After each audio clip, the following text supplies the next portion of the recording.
ბრიუსელი, სადაც ცოტა ხანში ევროკავშირის წევრი ქვეყნის საგარეო საქმეთა მინისტრები ოფიციალურად დაადასტურებენ და დიპლომატიურ პასპორტებზე უვიზო რეჟიმს შეაჩერებენ. ოცნების მაღალჩინოსნებს პასპორტების მოქმედება შეუჩერდება 1 თებერვლიდან ოლიგარქის მსახურებს შენგენის ზონაში შესასვლელად ვიზა დაჭირდებათ. თათია წოწონავა ჩაგვერთვება პირდაპირ ეთერში დეტალებით გისმენ თათია. ევროკავშირის წევრი ქვეყნების საგარეო საქმეთა მინისტრები უკვე 2 საათია დაახლოებით დახურულ კარს მიღმა განიხილავენ ევროკავშირის გამოწვევებს და მათ შორის ისინი საუბრობენ საქართველოსთან დაკავშირებითაც, ვინაიდან შეხვედრამდე არაერთმა მინისტრმა გაუსვა ხაზი იმას, რომ დღეს საქართველო იქნება სწორედ განხილვის ერთ-ერთი საკითხი და ვინაიდან ისინი დიპლომატიური პასპორტებისთვის უვიზო რეჟიმის შეჩერების გადაწყვეტილებაზე საუბრობენ უკვე როგორც დამდგარ ფაქტზე, შეგვიძლია ვთქვათ, რომ დღის ბოლოს უკვე დეტალურად გვეცოდინება იმის შესახებ და გავიგებთ იმის შესახებ, რომ საგარეო საქმეთა მინისტრებმა მიიღეს ოფიციალური გადაწყვეტილება სწორედ უვიზო რეჟიმის გაუქმებაზე დიპლომატიური და სამსახურეობრივი პასპორტის მფლობელებისთვის და საინტერესოა ის ფაქტი, რომ ეს არ შეეხება ქართველ ხალხს, რიგით მოქალაქეებს, რომლებიც იბრძვიან მთელი ამ პერიოდის განმავლობაში ევროკავშირში ინტეგრაციისთვის და სწორედ ქართველი ხალხის მონაპოვარია ეს სიკეთე უვიზო მიმოსვლა ევროკავშირის ქვეყნებში. შესაბამისად, ევროკომისია მაქსიმალურად ცდილობს ახლა, რომ ქართველ ხალხს სანქციები არ შეეხოს და იყოს ტარგეტირებულად ქართული ოცნების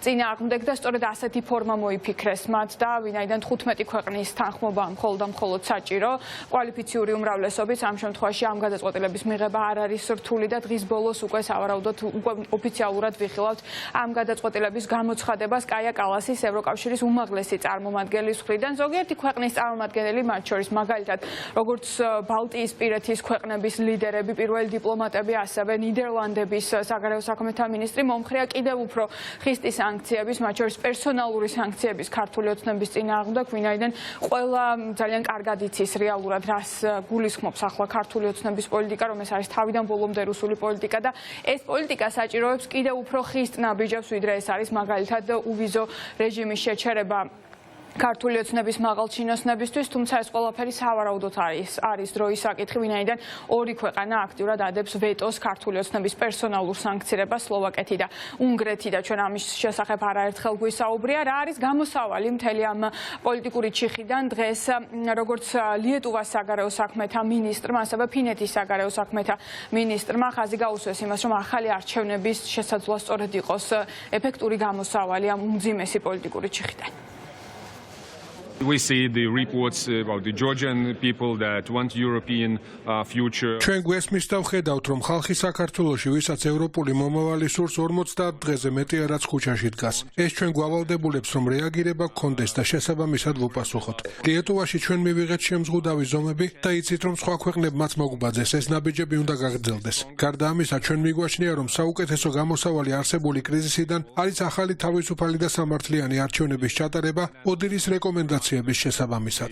I'm very concerned with the situation in Georgia. ძალიან შეშფოთებული ვარ საქართველოში არსებული სიტუაციით და ახლა შემიძლია ვისაუბრო როგორც ეუთოს თავმჯდომარემ. ეუთომ ოდირის მეშვეობით გასულ წელს გამოსცა ანგარიში არჩევნების შესახებ და ასევე რეკომენდაციებით ახალი არჩევნებისთვის. უპირველეს ყოვლისა ვგმობთ ძალადობის გამოყენებას მშვიდობიანი მომიტინგეების მიმართ, რადგან ეს არ არის მისაღები ნებისმიერ თავისუფალ საზოგადოებაში და მეორე, რა თქმა უნდა, რომ თუ გსურთ დარჩეთ სანდო დემოკრატიად, მაშინ უნდა დარჩეთ სანდო დემოკრატიად ისეთი არჩევნების ორგანიზებით, რომელიც ნამდვილად ითვალისწინებს ხალხის ჭეშმარიტ აზრს. ნიდერლანდები ყოველთვის ემხრობოდა პერსონალურ სანქციებს იმ ადამიანებისთვის, რომლებიც პასუხისმგებელნი არიან რეპრესიებზე. ამ ეტაპზე საუბარია საქართველოს დიპლომატიური პასპორტებისთვის უვიზო რეჟიმის გაუქმებაზე. რაც შეეხება ჟურნალისტების თავისუფლებას, მე ძალიან ვარ შეშფოთებული და სწორედ ამიტომ გამოყო ნიდერლანდებმა დამატებითი რესურსები ჟურნალისტების დასაცავად. ჩვენ ვდგავართ იმ ხალხის გვერდით, რომელსაც სურს თავისი ქვეყნისთვის ევროპული მომავალი. გარდა ამისა, ჩვენ კრიტიკულად ვართ განწყობილი იმ არჩევნების მიმართ, რომელიც ოქტომბერში გაიმართა ოდირის ანგარიშის გათვალისწინებით. ჩვენ დღეს განვიხილავთ სიტუაციას საქართველოში. ჩვენ უკვე დავაწესეთ ვიზა ლიბერალიზაციის ლიბერალიზაციის შეზღუდვა დიპლომატიური პასპორტებისთვის. ჩვენ ასევე შევუჩერეთ ფინანსური დახმარება მთავრობას და ვაძლევთ ამ თანხებს არასამთავრობოებსა და სამოქალაქო საზოგადოებას. ახლა ყველაფერი ქართველი ხალხის ხელშია.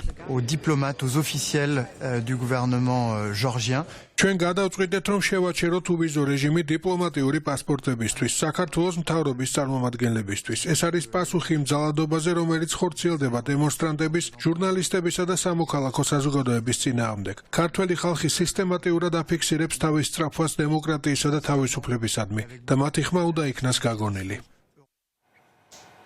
პირველად დიპლომატიური პასპორტებისთვის უვიზო რეჟიმის შეჩერების შესახებ რეკომენდაცია 16 დეკემბრის საგარეო საქმეთა მინისტრების საბჭოზე გაიცადა. მაშინ ორი ინიციატივა იყო საქართველოსთან დაკავშირებით წამოყენებული კაია კალასის ევროკავშირის უმაღლესი წარმომადგენლის მხრიდან. ერთი ეს როგორც გითხარით დიპლომატიურ პასპორტებზე უვიზო რეჟიმის შეჩერება და მეორე იყო ასევე პერსონალური სანქციები და ნამდვილად ევროკავშირში უმრავლესობა ქვეყნების იზიარებს ამ მოსაზრებას, რომ პერსონალური სანქციები იქნება სწორი გადაწყვეტილება ევროკავშირის, თუმცა პრორუსული ქვეყნები უნგრეთი და სლოვაკეთის ლიდერებმა დაბლოკეს ეს გადაწყვეტილება და ვეტო დაადეს. შესაბამისად მაშინ ვერ მოხერხდა ერთობლივი გადაწყვეტილების მიღება, რის შემდეგაც ლატვიის საგარეო საქმეთა სამინისტრომ გამოაქვეყნა განცხადება, რომ ევროკავშირის წევრი ქვეყნები გადადიან გეგმა B-ზე და ეროვნულ დონეზე აპირებენ უკვე სანქციების დაწესებას. ასეთი ნაბიჯი ამ განცხადების შემდეგ ჩვენ ვნახეთ გერმანიის მხრიდან, როდესაც 9 პირს 9 მაღალჩინოსანს დაუწესეს სანქციები, მათ შორის ვახტანგ გომელაურს, მის მარბიელ რაზმს და ასევე დიმიტრი სამხარაძეს,